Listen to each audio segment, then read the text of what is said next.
Ставится на голосование кандидатуру Сергея Юрьевича Волкова. Кто за, прошу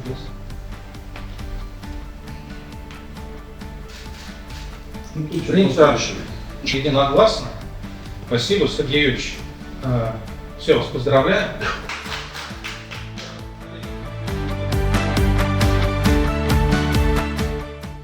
Сегодня на заседании управляющего совета КРСУ избрали ректора в соответствии с межправительственным соглашением от полномочий управляющего совета. Единогласно ректором был избран Сергей Юрьевич Волков, который до этого на протяжении 7 месяцев исполнял обязанности ректора университета. Выборы были конкурентными. У Сергея Юрьевича было 2 соперника.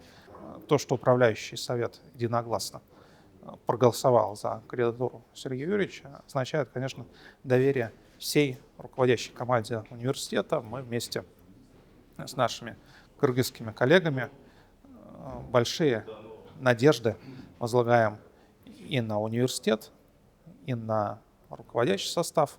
Мы приложим максимум усилий для того, чтобы образование было, во-первых, доступным, во-вторых, конкурентным и, в-третьих, качественным. Мы работаем над новыми образовательными программами.